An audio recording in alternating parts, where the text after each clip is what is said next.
राजनीतिक विश्लेषक ऋषि मिश्रा हमारे साथ बने। मिश्रा साहब, किस तरह से देख रहे हैं अब अखिलेश यादव, वहां प्रियंका गांधी वाड्रा जबलपुर में जा रही हैं, महाआरती कर रही हैं, नर्मदा आरती उतार रही हैं, क्या मैसेज देने की कोशिश कर रहा है विपक्ष इन सब के बीच? देखिए, पहले तो गोपाल अग्रवाल जी के उन्होंने जो बहुत महत्वपूर्ण उन्होंने बातें रखी हैं उसका मैं थोड़ा जवाब देना चाहता हूँ। हालांकि बेचारे सज्जन लोग हैं, विद्वान प्रवक्ता हैं, उन्होंने कोर हिंदुत्व आइडियोलॉजी की बात की। देखिए, हर पॉलिटिकल पार्टी जो है धर्म का इस्तेमाल अपने राजनीतिक फायदे के लिए क्षेत्र वाइज, यदि आप कहेंगे तो नॉर्थ में बीजेपी का हिंदुत्व आइडियोलॉजी कुछ और होता है। जैसे ही बीजेपी गोवा में जाती है, एक छोटा सा एग्जाम्पल देता हूँ, रवि जी आप विद्वान एंकर हैं, कि गाय इनके लिए पूज्य है नॉर्थ इंडिया में। इन्होंने कोर हिंदुत्व की बात की, आज इनका मैं पोल खोलता हूँ कि इनके लिए नॉर्थ में गाय जो है माता हो जाती है। और गोवा का बीजेपी का मैनिफेस्टो आप रवि जी आपने पढ़ा होगा, गोवा में बीजेपी कहती है कि जो काउ मीट है, रेड मीट है, उसकी कमी नहीं होने देंगे। इनके एक केंद्रीय मंत्री कहते हैं कि मैं रेड मीट खाता हूं। तो जो इनका कोर आइडियोलॉजी है, नॉर्थ इंडिया में गाय को मम्मी कहती है और साउथ में जाते ही गाय जो है यम्मी हो जाता है। तो ये कौन सा अग्रवाल साहब आपका कोर हिंदुत्व का आइडियोलॉजी है कि राज्य दर राज्य आपकी जो विचारधारा है बदल जाती है? तो ये कहीं ना कहीं मेरा ये मानना है रवि जी, चाहे वो बीजेपी हो, जितने भी पॉलिटिकल पार्टी हो, हिंदुस्तान में कुछ गोडसेवादी सोच के लोग हैं और कुछ जो है आपको तालिबानी सोच के लोग हैं जो धर्म का इस्तेमाल अपने राजनीतिक फायदे के लिए करते हैं। जब दुख तब होता है रवि जी, जो सर्वोच्च संवैधानिक पद पर बैठे लोग भी जब बिहार जाते हैं तो कहते हैं मैं गोडसे का इतिहास पढ़ा है, वो तो मीट वगैरह खाते थे। अग्रवाल साहब आप बड़े भाई हैं, हमारे पूज्य हैं, मुझे बोलने दीजिए। तो आप गोडसे का नाम ले रहे हैं, वो तो उन्होंने तो कभी के खिलाफ बात नहीं करी। रवि जी मैं बोल सकता हूँ या नहीं बोल सकता हूँ? ठीक है अग्रवाल जी पूरा टाइम दूंगा आपको। प्रश्न है, गोडसे ने कभी गौमांस के खिलाफ बात की है क्या? ये गोडसे का हिंदुत्व की आइडियोलॉजी?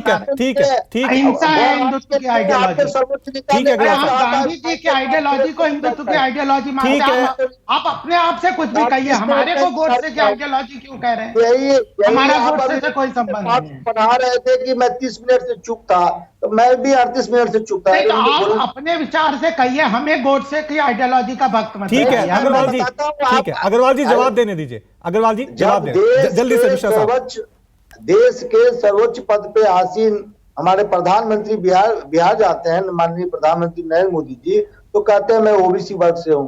और दूसरी तरफ भाजपा कहती है कि मैं जाति व्यवस्था में विश्वास नहीं करता हूं। रवि जी 2024 का लोकसभा चुनाव हिंदुत्व प्लस जो राष्ट्रवाद बीजेपी का फॉर्मूला है, वही विपक्ष का आपने बिल्कुल सही कहा सॉफ्ट हिंदुत्व प्लस जो मंडल की राजनीति है उसके बीच होने जा रही है। और इसका सबसे बेहतरीन एग्जाम्पल है कर्नाटका में बीजेपी ने हिंदुत्व को आगे बढ़ाया, उसी तरह दूसरी तरफ कांग्रेस ने मंडलवादी राजनीति को आगे बढ़ाया, सामाजिक समीकरण को, जातीय समीकरण को उन्होंने साधा। आपने राहुल गांधी का बयान सुना होगा कि जातीय जनगणना होनी चाहिए। वहीं जातीय जनगणना को लेकर बीजेपी का क्या रुख है? तो एक तरफ बीजेपी जो है क्या कहते हैं कमंडल प्लस सांस्कृतिक राष्ट्रवाद को आगे बढ़ाना चाहती है, उसी तरह विपक्ष का जो नया फॉर्मूला है खासकर उत्तर भारत के लिए जो है सॉफ्ट हिंदुत्व प्लस जो मंडलवादी राजनीति है, उसके बीच जो मुझे लगता है कि चुनावी टक्कर होगा। लेकिन ये अग्रवाल साहब हिंदुस्तान में एक लाइन कंप्लीट करूं। ठीक है अग्रवाल साहब रिस्पॉन्ड कीजिए जो इन्होंने सवाल उठाए कि गाय एक जगह मम्मी हो जाती है, एक जगह यम्मी हो जाती है, इसको लेकर। देखिए, हिंदुत्व जिस तरह की ऋषि मिश्रा जी या मनोज यादव जी परिभाषा कर रहे हैं, इन्होंने ना हिंदुत्व पता है ना हिंदुज्म है। पूरा कंफ्यूजन मैं बता देता हूं। हिंदू धर्म में ऋषि जी जवाब देने दीजिए फिर। देखिए, हिंदू धर्म में विचारों का पूरा तरीके से स्वतंत्रता है। विचारों हिंदू धर्म के अंतर्गत कश्मीरी पंडित वो सब नॉनवेज खाते ही थे। तो मैं ये कह रहा हूं, ये इतनी छोटी परिभाषा लेके ये हिंदुत्व को डिफाइन करना चाहते हैं। हमारे हिसाब से वो हिंदुत्व की बात हम उस चीज में नहीं कह रहे।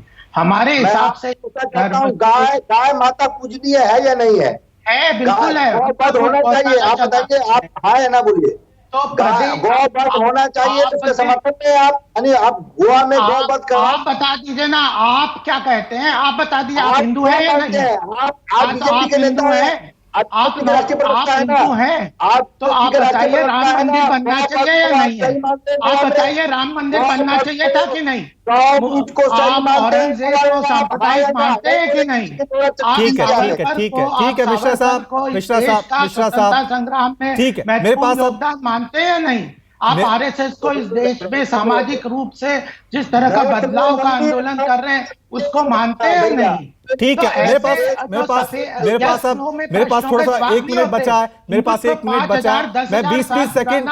विचार है, सांस्कृतिक राष्ट्रवाद है, ये कोई आप यस और नो में जवाब से हिंदुत्व का मतलब, आपको हिंदुत्व का मतलब ही नहीं पता। ठीक है, मेरे पास 20 सेकंड बचे हैं। मनोज यादव जी, रिस्पॉन्ड कीजिए। जिस तरह से सवाल उठाए गए हैं, हर पार्टी अपने अपने तरीके से धर्म का इस्तेमाल करती है और एक दूसरे पे आरोप लगाती है कि आप पे आरोप लगते हैं, आप मुस्लिम प्रो हैं, उधर हिंदू प्रो। लेकिन जो जनता के मूल मुद्दे हैं, बेरोजगारी, अर्थव्यवस्था, अस्पताल, स्कूल, वो पीछे छूट जाते हैं। कोई जाति की खेल रहा है, कोई धर्म की राजनीति कर रहा है। अरे हिंदू हो, मुसलमान हो, शूद्र हो, ब्राह्मण हो, उसको अच्छे स्कूल चाहिए, अच्छे अस्पताल चाहिए, उसको नौकरी चाहिए। बिल्कुल रवि जी, मुझे बड़ा दुख हुआ कि हमारे राजनीतिक विश्लेषक महोदय ने सवाल पूछा और बीजेपी जवाब नहीं दे पाई। अरे गाय यहाँ पूजनीय है, वहां पे भूजनीय है। गोवा में, मणिपुर में भूजनीय हो जाती है हमारी गाय, और यहाँ उत्तर भारत में पूजनीय हो जाती है, भून के खाते हो, और जवाब देगा क्या? कहो ना, तुम्हारा प्रदेश अध्यक्ष कहता है तो तुम भी कहो कि हाँ, हम गाय के मांस की कमी नहीं होने देंगे। कम से कम कहने की तो क्षमता रखो। ईश्वर उसी व्यक्ति के साथ होता है जो इस तरह का होता है। समाजवादी पार्टी रवि जी मुद्दों के साथ है और मुद्दों पे ही चुनाव लड़ेगी। हमारा कोई एजेंडा इस तरह का नहीं है जिससे कि समाज में तुष्टीकरण हो, समाज में बंटवारा हो, जिस पे अन्याय होगा उसके साथ हम खड़े होंगे। ठीक है, ये समझना होगा। अशोक तिवारी बने। अशोक, 20 सेकंड आपको भी दूंगा आखिर में, क्योंकि जिस तरह से ये पूरा मुद्दा हुआ, रामचरितमानस को लेकर समाजवादी पार्टी ने चीजें उठाई हैं, फिर अब अखिलेश यादव वहां आरती उतार रहे हैं, और योगी जी का एजेंडा, राम मंदिर का उद्घाटन होगा, तारीख सब कुछ तय हो गया। यूपी में ये मान रहे हैं कि अब ये धर्म ही सबसे बड़ा मुद्दा बन गया है, बाकी सारे मुद्दे कौन हो गए हैं? 20 सेकंड।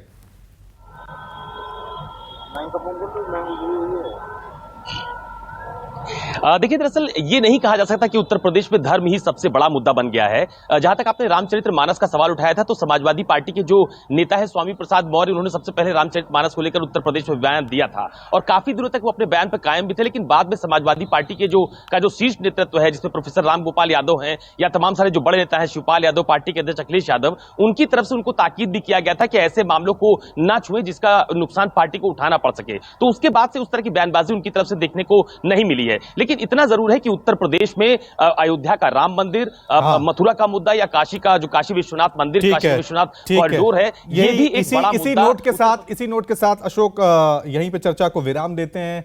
देखना ये होगा कि अब जनता किस मुद्दे को लेकर वोट देती है, धर्म, जाति, या फिर उनके मूल मुद्दे हैं बेरोजगारी, अस्पताल, रोजगार।